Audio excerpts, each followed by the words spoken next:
Welcome to A Blue Room Podcast. where a husband and wife duo combines their love of history, pop culture, and the latest drama to bring you a funny, informative, and intriguing podcast. Welcome back to our Blue Room.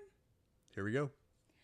So today we're going to do kind of something that I said we wouldn't do, but I'm feeling fine about it. Just fine. I'm feeling good about it. We're going to do a true crime light podcast. This mostly comes because this certain crime that happened is currently in court. And there was a huge story this week that came out, and it was one of the biggest pop culture stories of the week. So I couldn't talk on it and then not talk about the crime. So that's how I'm kind of getting around the true crime part. It's going to be true crime light. Yeah. I think I like that idea, right? Yeah, it's fine. So a true crime light podcast for our listeners today. We have 28 listeners Okay. officially. Progress. Thank you to the 28 of you. It's amazing. And then at the end of this episode, we are going to discuss... Traitors. Yes. Traitors finale. Traitors finale was last night. We did stay up late enough to watch the finale, but we did not stay up for the reunion. So that's something we'll probably recap next week. Speaking of next week, what's happening to us? We are on break all week for spring break. Spring break. Give it to me. We are so excited. I haven't been this smiley and excited in a pretty long time. Right? Yeah, I'm sorry about that. It's not you. Come on. It's not you, it's me. No. It's my favorite Matthew McConaughey movie. Which one? It's not you, it's me. I don't think I've ever seen that. Who's the love interest? I don't think Matthew McConaughey's in that. So you're making up things? Yeah. Just keep going. Just keep going. Okay. So if you live under a rock, you might not have heard of this, but this is a pretty publicized case that's going on currently right now, and it's been such a jumbled mess. So I'm going to try to make it as clear, concise, short as possible for people who maybe aren't into true crime or who have heard the story a million times. So today we are talking about the Idaho Four. It occurred in Moscow, Idaho, and it's one of the most... I know, name. You think the name is weird. Why are we... Yeah. But... Well, I was about to ask where it took place, so I'm glad that you told me. Yes, Moscow, Idaho. It is one of the most gruesome murders that I have ever seen, and I'm kind of obsessed with true crime, even though I'm so scared of it. So, for those of you who don't know and who kind of have no clue what's going on November 12th, 2022, 4 University of Idaho students were stabbed to death at their off-campus home in Moscow, Idaho. Their names were Kaylee, Madison, Xana, and Xana's boyfriend, Ethan. Now, there's so many sad little tidbits about this, but a picture that really sticks with me is right outside the house the next morning. All the police were there, and there's just this picture of all the police surrounding the house, but blood is trickling out of the house because of how much blood there was. So this was a very violent crime. It was to me, it seems like it was a crime of passion. And for those of you who also don't know, Brian Kohberger is our lead suspect. So he's the one on trial. He's the defendant. Yep, he's the defendant. He's the one on trial right now, and they have accused him of murdering them because there was a knife sheath left behind at the scene of the crime, and it has a partial print that matches him. And so there's just kind of a lot of weird things about this case. Poor Kaylee used to live there and was just visiting. So if she wouldn't have gone to visit that weekend, she would still be alive. There's a lot of things that make me really sad about this case. But the reason I want to talk about it first is because the court date kept getting moved back. People think Brian's going to get off because they don't have enough evidence against him. The state has been super secretive in what information they have and what's allowed to be released to us. A big thing that happened this week is the judge ruled that the state needed to stop being so secretive and release things because it was violating like our First Amendment, like the public's First Amendment. So a lot of odd things have been happening since the beginning of this. Which I go both ways with that type of thing, just because I was just at jury duty. But it's like you have to be unbiased, and this is such a big, famous, publicized case. If the state's releasing stuff, it's going to be very hard to find jurors that are not biased and that don't know what's going on. Well, and that's the thing. So this has been the case, the true crime on everyone's lips because of how violent it was. And seemingly he went into the house, whoever did this went into the house at around 4 a.m. and was already gone by like 4:30. So to stab to death 4 different people on different levels of the house. And that's the other thing too. The house has a really weird layout. There were, I believe 4 different levels of the house, maybe 3, but I believe it was 4. So 4, possibly 4, including the basement. Yes. Okay. And so Kaylee and Maddie were upstairs in their room with their dog. And Was the dog killed? no, the dog the next morning was found in a room upstairs by itself. So that's why people also think maybe it's not Brian because the dog might have attacked or the dog might have been distressed, but maybe it was someone the dog knew. Where does this Brian guy come into it? Is he a, he a boyfriend? Nope. Is he a... Yeah, so I can tell you that. So Brian was forensic scientific major at the college, and he is apparently a genius, which I guess I can understand, but he'd had a lot of issues with being reported by his professors for inappropriate behavior, like violent almost. He had just not gotten a what's the word I'm looking for when you get like an internship. He had just been denied an internship and was really angry. Apparently, and I don't think any of this is like confirmed, but he had DM'd Kaylee and Maddie a couple of different times. So I think he was a little bit obsessed with them, and maybe one of them rejected him.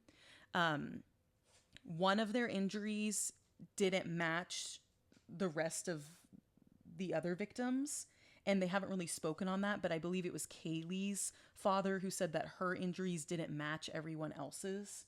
And I don't know what that means, but maybe it's something with him being obsessed with her or being angry with her the most. So what does that mean? Like it could be like a blunt force thing instead of just stabbing, possibly. Yes, but also he said that Kaylee really fought. Yeah. So one of the big things, there's 2 big things I want to discuss about the case this week. So to wrap up what we think happens in the story, if you don't know, there are 2 surviving roommates named Dylan and Bethany, and they didn't call 911 until 9 hours later. Their text messages have now been released to the public. Before this, we had no idea what was going on, and people were being really unfair to them because they were saying, oh, well, they were in on it because they didn't call the police until later. And one of them, I believe, we have a guest today at our podcast, and it is his parents' dog, Toddy. So anyway, Dylan said that she saw a man in all black wearing a ski mask through the crack in her door. And until recently, we had thought she had seen him, shut her door, and hid in her room. But we'll discuss what she actually did, what came out in the trial this week. Yep, this is Toddy. There she is, the one that just knocked over a gate. Yep. Welcome to our podcast, Toddy. You are our first guest. Making quite the intro. Truly. Too. Honestly. And if you're listening and you heard that big bang, you probably jumped because we're talking about true crime. But to wrap up what happened the next day, so the 2 roommates apparently had been texting each other, and they finally came out of their rooms the next day, and they hadn't heard from their 4 other roommates or the 4 other people that were in the house. So it's unclear. I think we'll get more details as it goes on, as the court case goes on. But they apparently went to go get their neighbors because they were scared. And one of the neighbors, whose name is Hunter, actually opened Xana and her boyfriend Ethan's room and saw the scene. And they called 911, but they reported it as an unconscious person. I think that might have been, they probably called 911 before Hunter opened the door, in my opinion. But Xana and Ethan, I think, unfortunately, were collateral damage because Xana had gotten DoorDash. They had all been out the night before partying. And so Xana had gotten DoorDash, and I think she came out, saw Brian, And he, in turn, felt like he had to kill her and her boyfriend because they had defensive wounds as well. The only person that didn't was Maddie, I believe, but I could be wrong about that. So, does that kind of make sense? Are you with me on what happened? Yeah. Any questions, class? Yeah, I mean, to me, this just seems like a mess. I mean, It is. And the worst part, are you ready for this? They bulldozed the house. see, that's so weird. Mm-hmm. It's pretty bad, in my opinion. How do you bulldoze the house that could have remaining DNA Well, or any other clues? it's an open case. I mean, Yep. that's evidence that you're destroying. Yep. So it's pretty brutal, and I do want to pause for a second and say the main reason I'm talking about this is because I believe that these poor kids and their families deserve justice, and we always want to speak on true crime with a level of respect and thinking about how the things that we're discussing are these people's worst days, worst nightmares of their lives. So I just want to bring focus to it. I really hope he doesn't get off because we'll talk about him for a second too. I'll just call him B because I don't really want to say his name. But his white Elantra, his car, was seen driving around Kings Road where the murders took place that night and then the days following. So he was kind of, a lot of murderers do this. They go back to the scene of the crime to relive it because they're psychologically insane, and it brings them like a thrill to go back and to kind of relive it, you know? So they're also trying to connect him to other murders in the area and also in Pennsylvania, but I don't think they've been able to do that yet because of the gravity of the murders and how quickly they happened. They think that he's either had practice before or his major was helping him and he thought he was smarter than the police. So the next couple days, him and his father comes into town and they drive from Idaho all the way back to Pennsylvania. He is stopped twice by law enforcement, and unbeknownst to him, the FBI is watching him because they already had an idea of what he was doing. Apparently, though, this came out this week too. He was listening to the police trackers, so he was able to hear what was going on, which is interesting to me too. He thinks he's very smart. So when the FBI came to arrest him at his house, he had gloves on. He was like throwing things away into trash cans and putting things in Ziploc bags. So it's just, it all, to me, it all screams guilty. But is this a crime that could be done by one person in that short amount of time? I don't know. I mean, 4 people to be killed that way. I mean, I don't think stabbing is necessarily a quick thing. I mean, and the way, I don't really want to talk about it, but the way that they were stabbed is the most violent thing I've ever seen. And the fact that one of the pictures that just haunts me is the blood like seeping out of the walls of the house. So there's a lot here to discuss, of course, but that's kind of where we are now. So Kaylee's father has been really loud, and I would be too if it was my daughter, to all these news outlets talking about how nothing's been done and that they've hired a PI, and him and law enforcement have kind of butted heads because he doesn't think anything's being done. And I'm kind of inclined to agree because it really feels like the state's being secretive, not telling us anything. And then in turn also they're trying to prove that Brian didn't do it, and like, in my opinion. So I don't know. It's just kind of interesting. So are you ready to hear the big news that came out this week? I thought we did, but okay. No. Well, so the big news is that the 911 call was released, and the surviving roommates, Dylan and Bethany, their text messages from that night were released. So they are both witnesses, and they are giving testimonies at this, what's the word I'm looking for? Court? What's the word? I don't know. Court case? Is that like they're giving testimonies at court? Is that right? They're giving testimonies at court. Hold on. Editing this is going to be a nightmare. It's fine. Giving testimonies at the They are key witnesses. There you go. Okay. So Dylan and Bethany are the surviving roommates, and they are some of the key witnesses. So basically, the first text, I think, is Xana was wearing all black. So maybe one of the roommates thought that the person in all black she saw was Xana, the roommate. And then I think it could be Bethany responding to Xana that, or responding saying that Xana was wearing all black that night. So they're trying to rationalize what they saw. So these girls were probably under the influence, and they're trying to rationalize what they're hearing, what they're seeing. And that was another thing that I thought was kind of unfair, but I understand. Everyone was getting onto the roommates saying, if people are getting stabbed, wouldn't you hear something? And like, why wasn't the dog barking? And why, you know what I mean? So it's just interesting. I really don't know. A lot of things are going to come out, I think. But basically, Dylan says no one is answering. So they were trying to contact Kaylee, Maddie, Xana, and Ethan.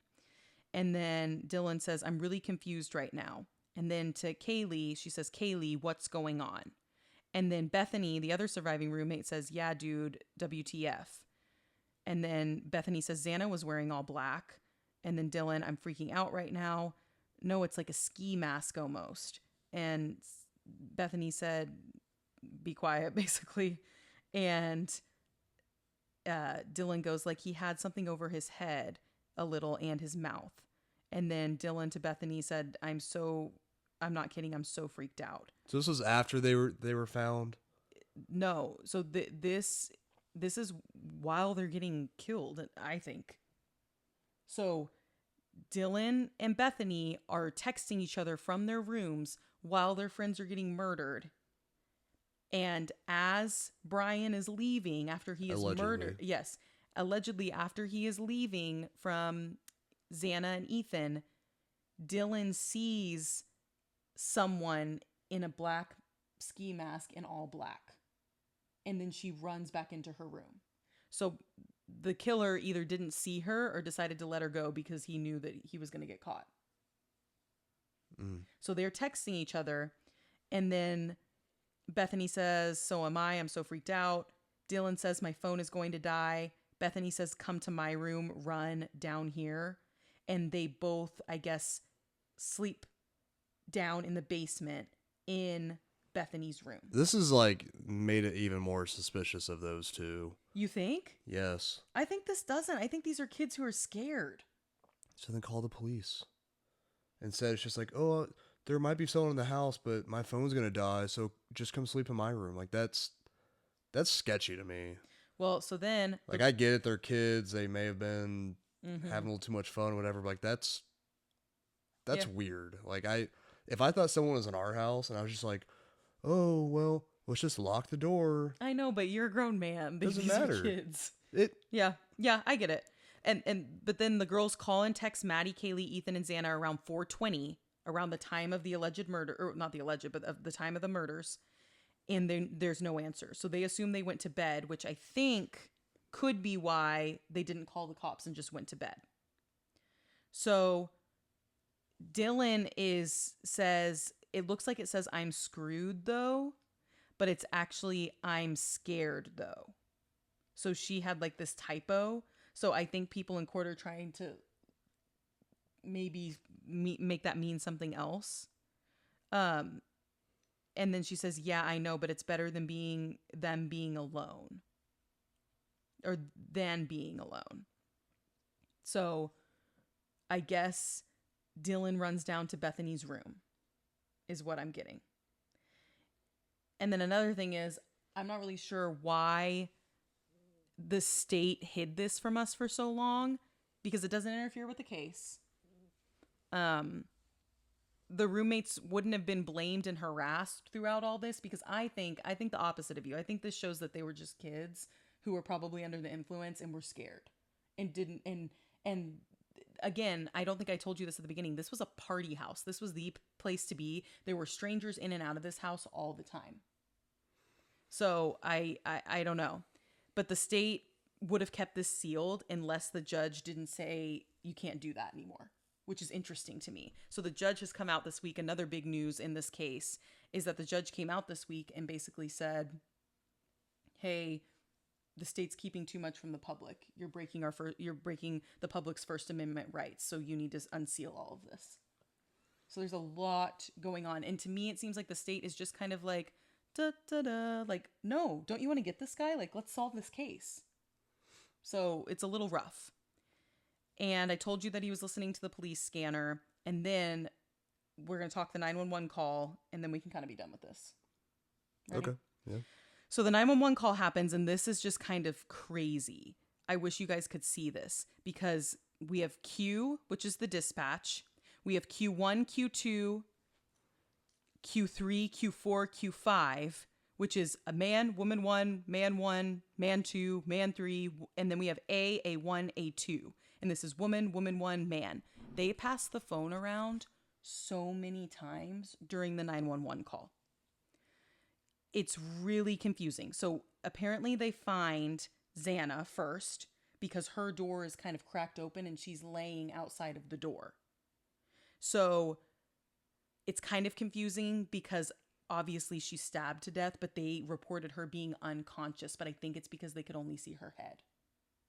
There's just so many things that line up just right to make everyone seem suspicious, but also things are so confusing. You know what I mean? So 911 answers, and A, who I think is Bethany, because they called off of Bethany's phone.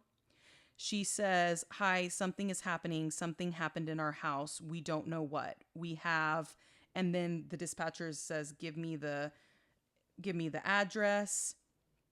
And then, is that a house or an apartment? It's a house. Can you repeat the address? So she repeats the address. And then we have a new person. We have A1, which is another woman. And she says, I'll talk to you guys. We live at the right, so we're right next to them. So this is Hunter and I believe Emily, their neighbors. Okay? And so Emily, the neighbor, starts talking, and then it gets passed to somebody else. And the dispatcher keeps saying, stop passing the phone. Stop passing the phone. I need to talk to the people who actually know what's happening. So here's the thing. To me, this either seems like what you said, like dumb college kids that can't handle anything, or the flip side is they're either complicit in the murder or they have something to do with it. Like, I'm sorry, this is weird to me. Yeah. Like, this is but too... do the neighbors have something to do with it? Like, no. I don't know. It just seems way too, like, oh my God, passing the phone, everyone's so chaotic, and they only think she's passed out. Like, that's weird to me. I feel like it wouldn't take a ton to... But there's a lot that's redacted, and there's also a lot that we still don't know because the state has sealed so much. So we're hoping to get more information. And that's why I want to cover this case. Might be one of the only true crimes we deeply cover because I want to follow along. Like, this is happening in real time, you know? So, okay, tell me exactly what's going on. One of the roommates who's passed out and she was drunk last night and she's not waking up. And then someone else in the background says, no, we saw, okay, the dispatcher says, oh, and they saw some man in their house last night. Yeah. Weird.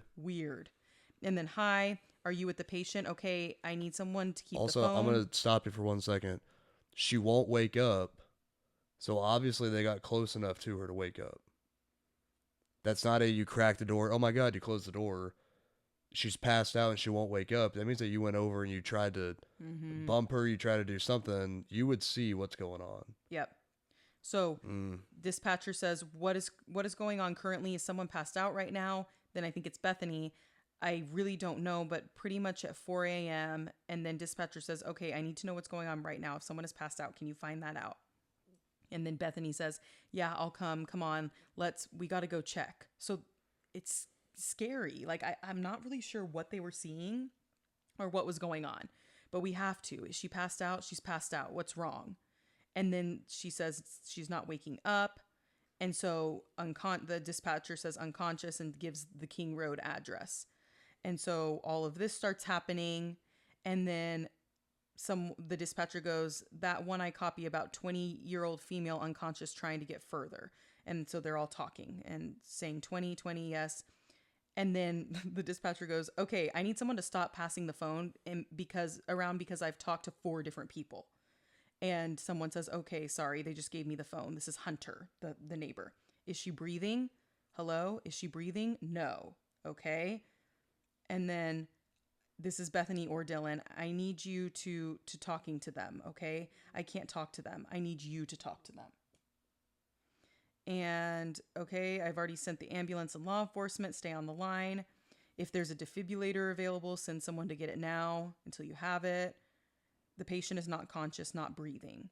And so now they're on the scene. The police are now there. The EMTs are there. And the dispatcher says, okay, I'm going to let you go since he's there with you and can help you. Okay, thank you. Bye. Okay. Then the other dispatcher's talking to one of the other people on the line, like one of the other police officers or something, or dispatchers. And she says, I think we have a homicide. So it's just doesn't make a lot of sense. It's stupid to me. This is all dumb. Well, I just don't get why we didn't call the police. I don't get why. I can understand that part. I mean, if you have roommates, you can go a day without talking to a roommate. Mm-hmm. But that 911 call is, like I said, it's either dumb people, when there's plenty of them in the world, or it's we made a mistake and now we don't know what to do. Mm-hmm. Because there's no way you could go to someone who's stabbed to death and just be like, oh, they're just unconscious. Like, well, but the amount of blood in a person's body is insane. But I do also wonder if they're scared that no one's answering their phones, so they call they call 911 first because of that. Like, that's where the unconscious could come from. But again, weird layout of the house. There's 4 levels. There's lots of different entry points. We still don't quite know what's going on, and I'm really looking forward to, and I would like to hear from the DoorDash person, because the DoorDash was delivered right during or before, but had to be before the murders, because the DoorDash, there's a picture of the DoorDash on the counter in the kitchen. So there's just so much with this. I know you look like you're getting frustrated. Yeah, I'm just like over it. Yeah. This is like just dumb. Well, it's not dumb. It's people's lives. But well, no, I'm not saying that. Like, I feel awful for the victims. Mm-hmm. I'm just saying, like, this response is insane. Like, it's making me frustrated. I know. So we'll keep you guys updated. This just might be a weekly, monthly, I don't know. As we get updates from the case, we'll make episodes and update you guys. Ready to talk Traitors? Yes. Okay, go ahead. Traitors season finale.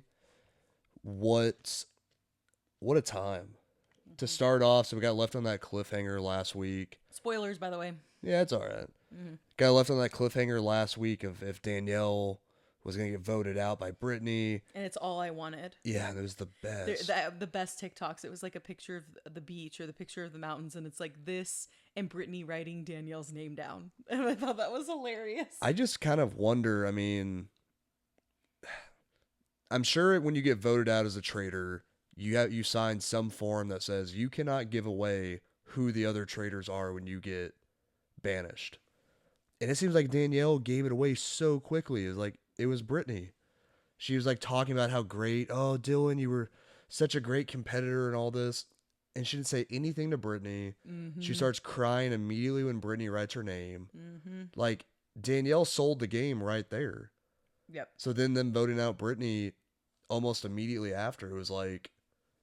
Well, Danielle's been a horrible game player since the beginning. But anyway, Brittany voted Danielle out, and she's like, not again, not again. Because I guess she betrayed her in Big Brother too. But I'm just so happy with the ending of this. I have never rooted for the Faithfuls more. I'm really excited to watch the reunion. Usually I don't care, but I feel like it could get a little nasty because these people were not happy with each other. Yeah. Well, it was just good because like this season started out pretty good, and then it was really low points. I mean, there was points in it where you and I were like, do we really want to watch it? Okay.